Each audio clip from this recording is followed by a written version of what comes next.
Welcome to Building Kids for Greatness, where we have interviewed some truly inspiring people in their chosen fields, from well-known New Zealand child psychologist Sarah Chatwin to one of New Zealand's most loved children entertainers, Susie Cato.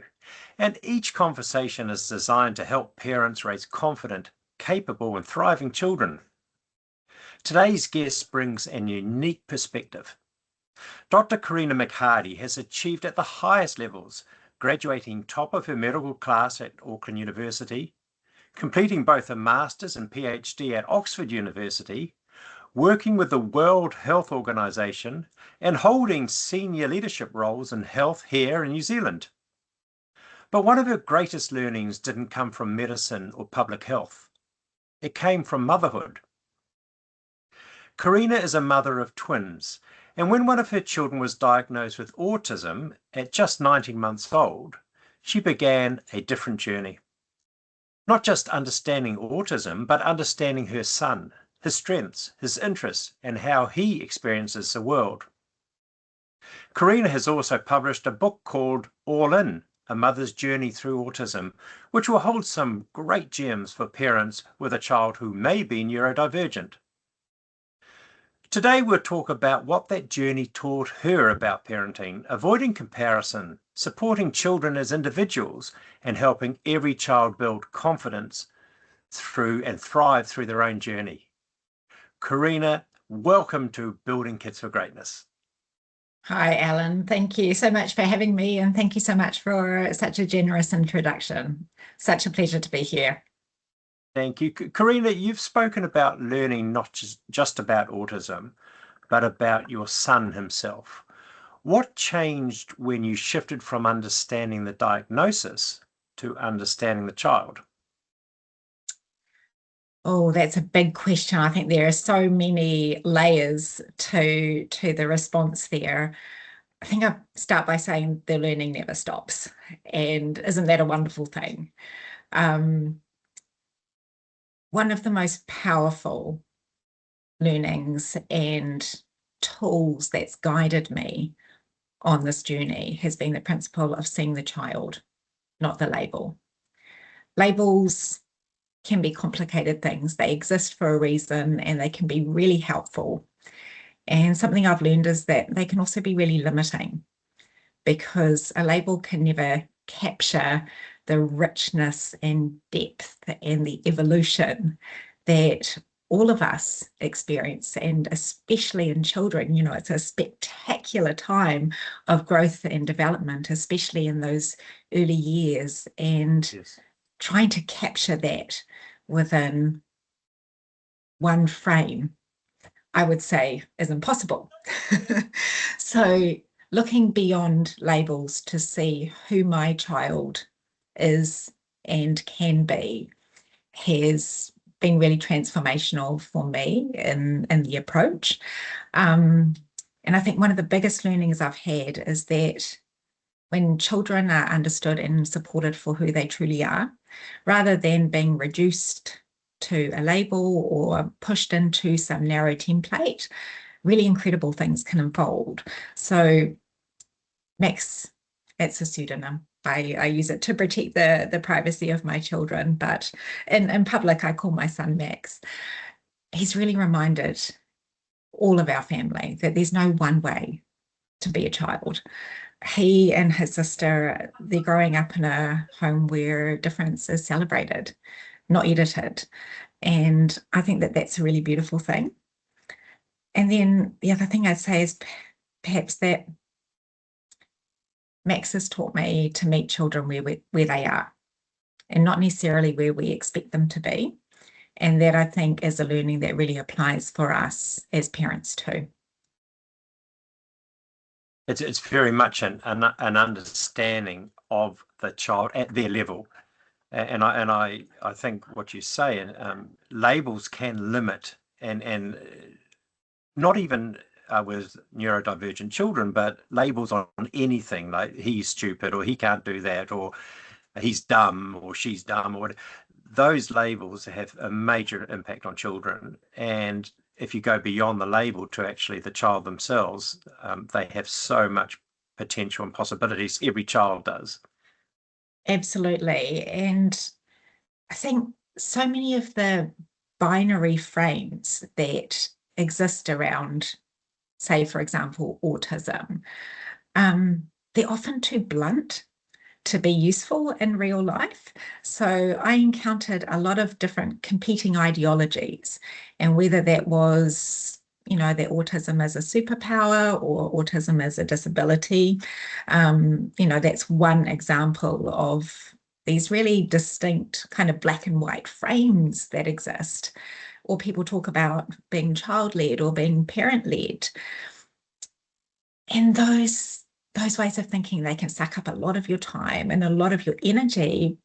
In my experience, they don't leave a lot of room for the nuance that fills your life. And I think it's really important to make space for a lot of that complexity and also the constant change that many parents will find is just an everyday part of your journey. And as a mother of twins, I mean, you've had this unique experience of watching two children of the same age grow and experience the world differently. What has it taught you about development and the danger of comparing children?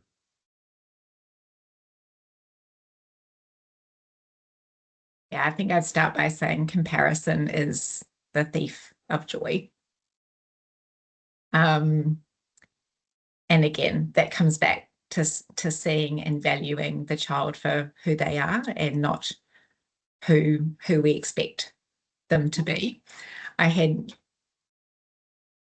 I think we all do, coming into this journey, we have some concept that life is going to change for us when we become parents, but it's difficult to conceive just how much will change when your journey shifts from me to we.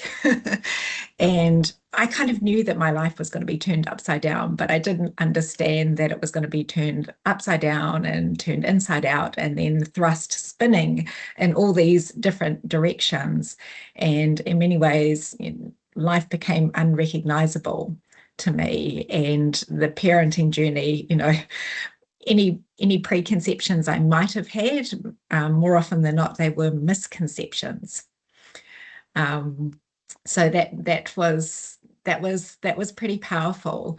And again, so often you encounter thinking or a narrative that says there's a type of parenting that you might be drawn to or to adapt.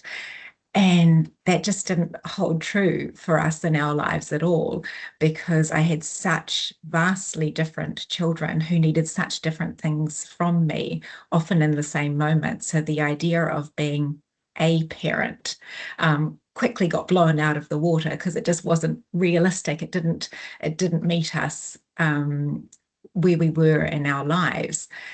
And again, there were so many frames that sat around development, that a child might be this or that.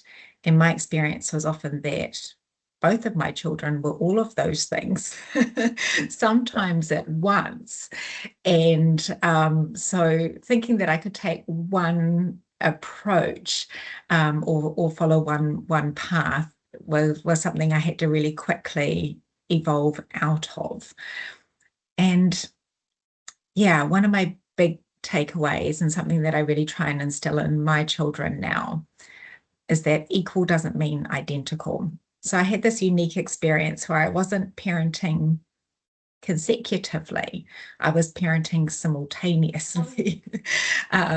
So, I think often when you have siblings who are different ages and they grow up in the same household, it's the same, but it's not the same because there are changes in context and the years in between their births. But I had this different experience of two very different children presenting at the same time. So the comparisons were there. We can't pretend that they're not.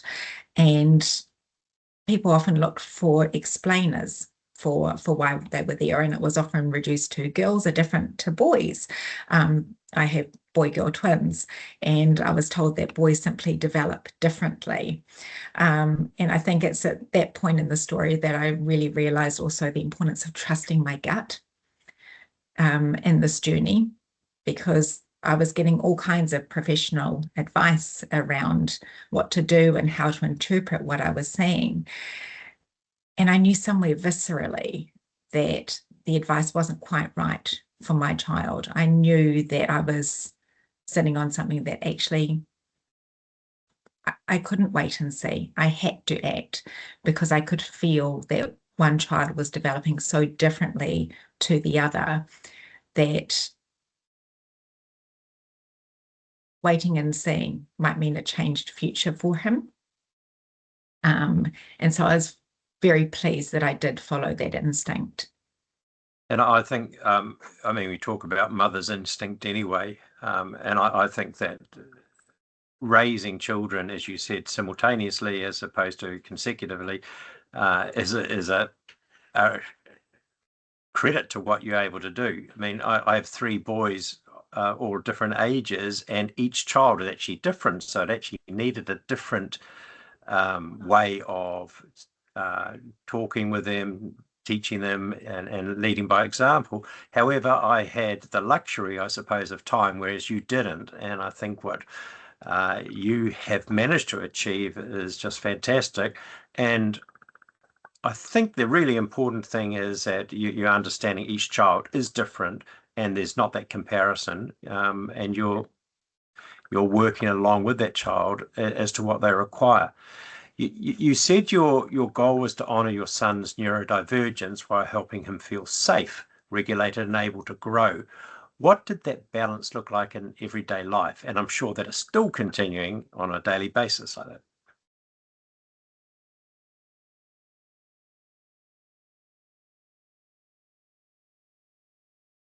Gosh, I love that question.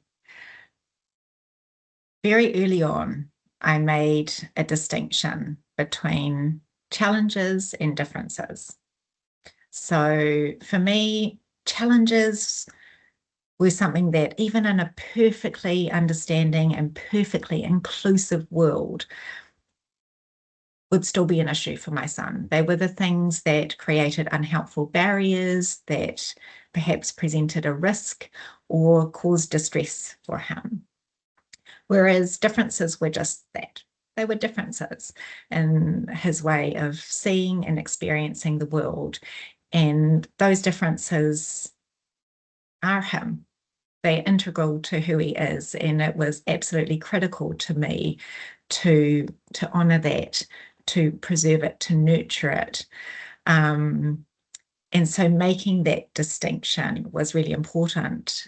And in our household, challenges would be met with active support, but differences were not to be fixed or corrected or amended in any way. So I had to learn to hold both truths, to really celebrate, honour, and dive in to all that my son's neurodivergence has to offer him, while also committing to stepping in with support where life was harder for him than it needed to be. So yeah, was really holding those 2 truths at the same time was critical to our approach. And of all the many things that as a parent, of course, I'm immensely proud of both of my children, and my son's journey has been incredible in so many ways, and where he is now relative to where he started, they're not comparable pictures. So there's so many things that I'm proud of there, but the thing I am most proud of with him is that he's authentically himself, exactly as he is. And I think that's a wonderful thing if through a parent's guidance, they can make their child authentically present to who they are and not create people who they're not. And well, one of the things that stood out to me, and you've touched on this slightly, but was your belief that you are the world leading expert on your son. And you mentioned that you did a lot by gut, your gut feel, your intuition led you down that. What would you say to parents who feel pressure to follow everyone else's advice instead of trusting what they see? Yeah, so I'd start by saying I'm not an expert in autism. And I do have a medical degree, but I don't practice clinically anymore. So when I speak, I'm speaking very much through a parent lens.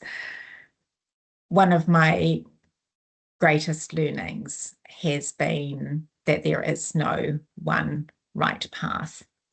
Every child is different, every family is different, their values, their circumstances will vary. And that's, again, what makes life so interesting. So what looks good on paper, or what another family perhaps pursues, is not necessarily going to be the right path for another person. So I've chosen to share our story, but I'm also very clear about saying it's descriptive. It's not prescriptive.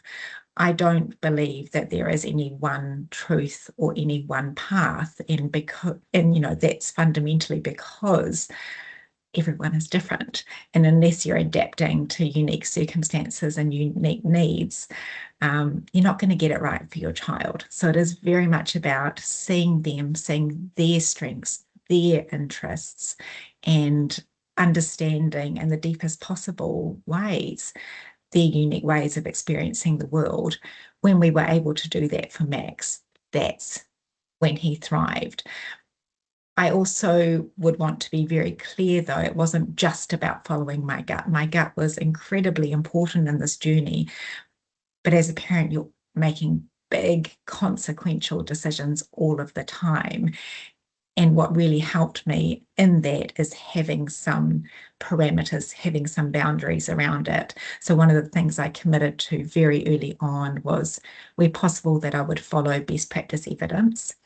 And the research is never going to be complete or perfect or always aligned to your child's needs, but as a filter for a lot of the noise that I think parents can encounter in this space, that was a really powerful thing for me. So I would start with what we know from best practice evidence, and that just felt really important from a safety perspective. And then I would sit that alongside, how does this fit who my child is at this point in time? And I would make my decisions from there, and also then commit to adapting where I need to. So life has just been and will continue to be a series of test and adjust, because we do our best and often we don't know. So we need to reflect on, how is this working for my child, not on paper, but in real life, and how might I need to tweak that to account for how it's landing with them. And every child is different, and there's no manual to say this child should be treated this way because of this particular trait they may have. And I agree with you. You're forever changing. And I liked your talking about descriptive rather than prescriptive, and then needing to actually have some boundaries around those as well. Karina, you build support around everyday moments, or you built support around those, the kitchen, the park, bedtime stories. What are some simple ways parents can help children thrive without feeling they need to become experts? Yeah, I'm always a little bit cautious when responding to questions around, what did you do? Because again, different children will have different needs, and we know autism is a difference, it's not a deficit, and it's also a spectrum. So what it looks like is going to be very different for different children. And what I've learned is that it's not a fixed thing. What my son's autism looked like even 6 months ago is quite a different picture to today. So I say that to share, again, that a lot of the detail of what works will shift from family to family. That said, I do think that there are a number of really important principles that families can follow to quite tremendous effects. So what worked for us, and I think this was a really key principle, was stepping in early with proactive support. So a lot of the advice we got was, to wait and see.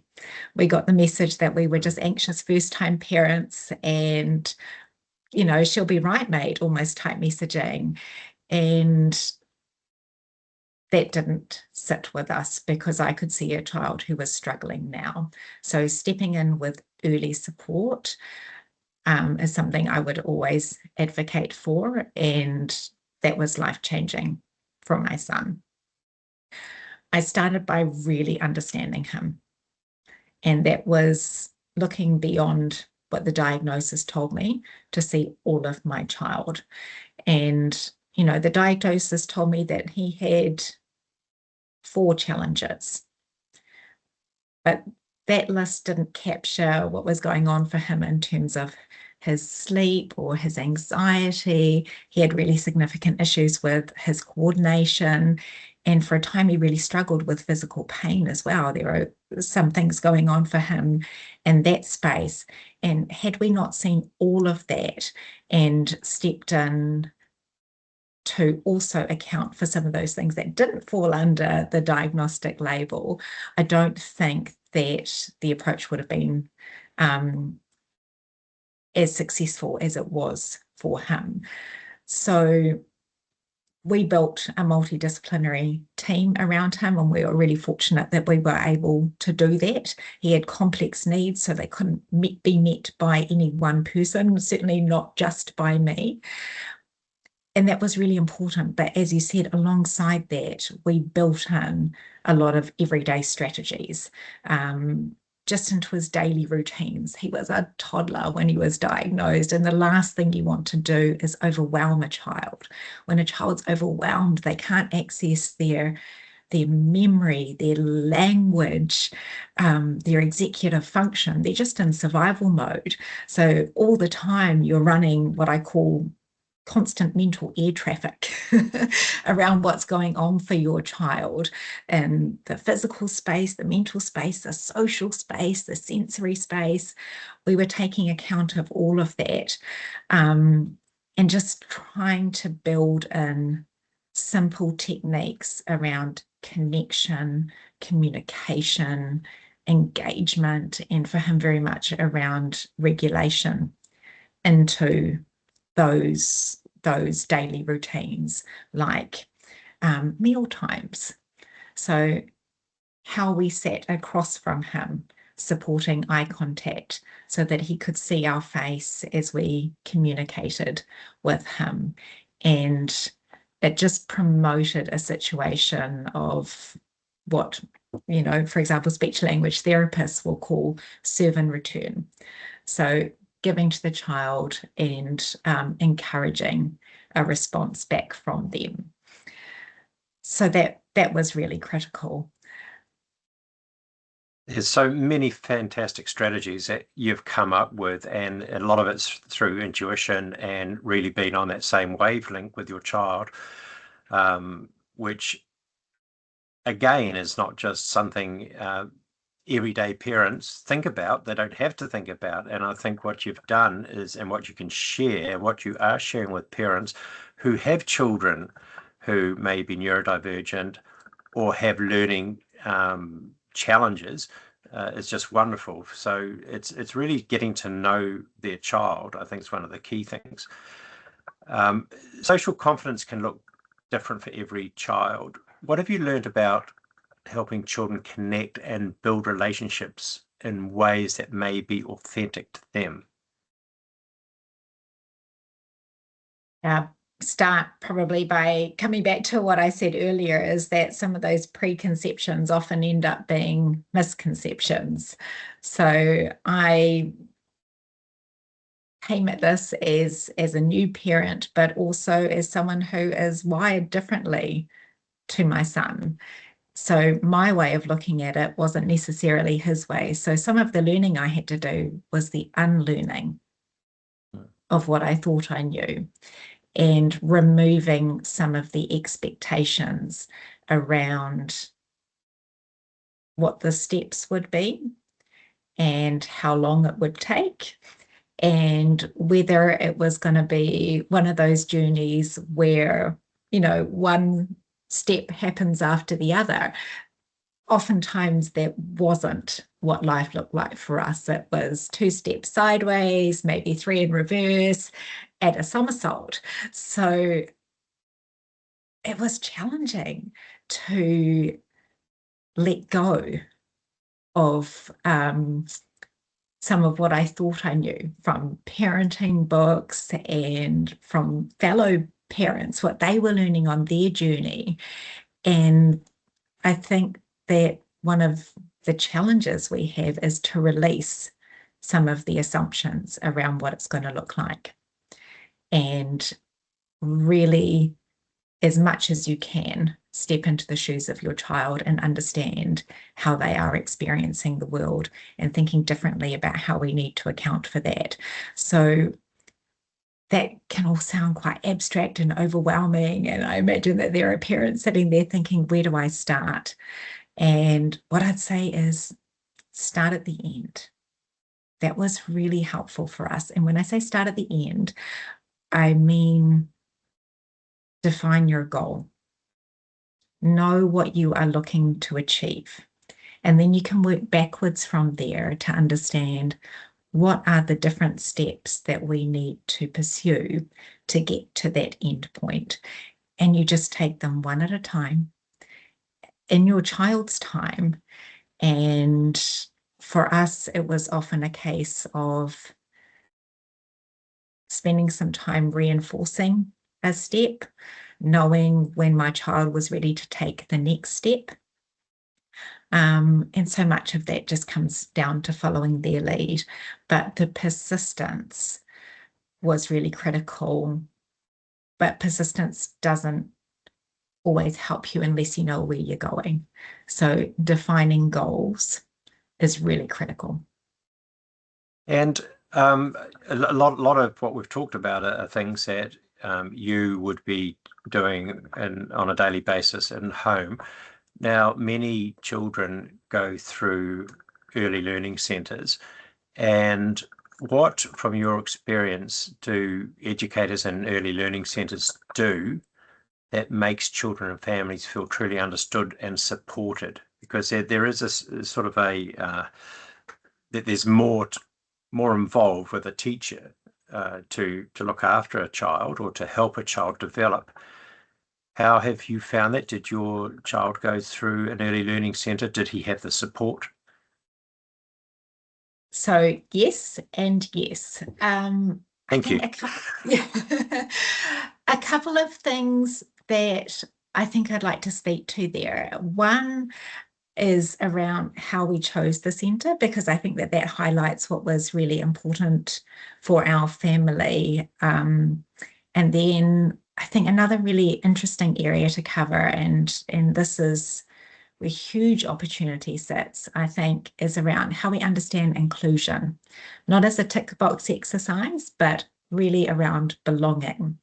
So I'll start with how we chose the centre, because I think it speaks to often, what many parents are looking for in this space and how do you achieve it. And so much for us came down to culture. And when I talk about culture here, I'm not talking about ethnicity. I'm talking about the feel of a place, how it lives its values, so to speak. So I paid really close attention to how the staff spoke with the children. Did they start with curiosity or compliance? Did they start with strengths or deficits? And what did they do when they didn't know? Were staff open to receiving information from parents, and were they really going to treat parents as partners in this journey? My son needed an individualized and quite flexible environment. And the environment that was right for him was the place where he was safe, seen, and welcomed as himself, where they adapted to his way of thinking and being, rather than asking him to simply conform to what they thought they knew about how to be a kid. And alongside that, as I alluded to earlier, what was so important for us in the centre was a place where parents were seen as true partners in the journey. because you've got to blend that professional expertise with the lived reality of parents. And that was such a big learning for me as well when I went onto the other side of the doctor's desk, that, you know, parents are living that long, messy, continuous reality in between sometimes the snapshots that professionals see. So really valuing those insights and truly appreciating that parents are the ones who hold the continuity and are holding many different pieces of their child's journey together. So that partnership, I think, sets you up really well for achieving the common goal of what's best for this child. I think around the other piece, so, you know, gosh, my son has taught me a lot about parenting, but a lot about parenting neurodiversity as well. And one of the elements there is highlighting the importance of inclusion as belonging. So we succeed as a society when neurodivergent children are not just accommodated, but when they're genuinely safe to be themselves. And so I think a simple way to summarize the difference between tick box inclusion and true inclusion is that ticking a box is the child is here, whereas belonging is the child matters here. So the tick box approach would simply be allowing the child to attend and adding their name onto the roll and perhaps giving the staff a brief note about their diagnosis. So they're technically included, but they might be supervised rather than genuinely participating. But I think a belonging focused approach is something quite different. And it's where teachers really learn the child's interests and their communication style, their sensory needs, and they think about how do we adapt what it is that we do in our day-to-day so that this child can participate comfortably. And a specific example there might be, how do we add in something like visual supports, which often benefit all children? And how is it that we can encourage peer friendships if the child wishes to pursue that through some of the shared played activities, which perhaps are driven by the interests of the child. So again, it's not just about physical presence in the centre, it's how we support this child to feel safe, to feel recognised, connected, and part of that community. I think that's very, very sound advice. And wherever parents are looking for a centre, it's not about numbers. I know centres are out there and they are all about numbers, dollars and cents and tick boxes. This is a journey. It's a journey that is a shared journey. It's not a journey a parent drops a child at an early learning centre and picks them up at the end of the day and that's it. It's actually something where a relationship needs to be formed with parents and teachers, because the day starts in the morning when the child wakes up and finishes when the child goes to bed. And in between there's parents involved and early learning centres, and that's why the relationships and inclusion are really so important. So thank you for that very sound advice. Karina, I'll just ask you one more thing, if that's possible, because this is full of wonderful takeouts. But if there's one message you'd love parents listening today to remember, especially those who are worried about their child's journey looking different, what would it be? I think we've already spoken about my view that there's no one path. And I think another really important learning for me has been around trusting my gut, which is something that I continue to learn every day. But I think a really central message, and this is really for parents at the heart of it, because I found a lot of things hard on this journey, and it is wonderful and rich, and I'm so grateful for it, and it's okay to say it's hard as well. But the hardest thing for me on this journey was the isolation that I felt along the way. So with that in mind, my central message is you're not alone.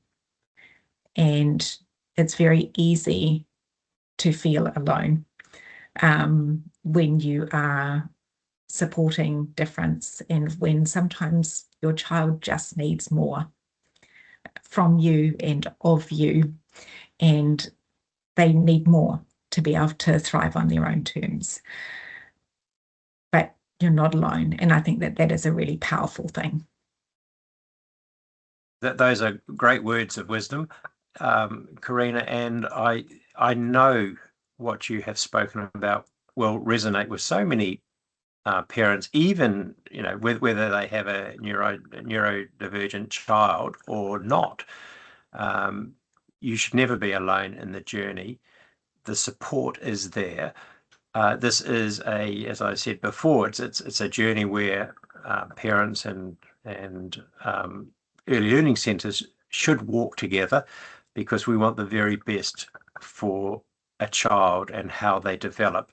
And your words have been so inspirational. I've learned a lot. I know our followers and our parents will learn a lot from you. And please, if people would like more information, get Karina's book, All In, A Mother's Journey Through Autism. I know that you'll learn a lot from that book and get a lot of great takeouts from it. So thank you so much again, Karina. It's been a pleasure having you on our podcast. I so appreciate the opportunity to speak with you and learn from you. And if it's helpful, then I'm glad. Thank you.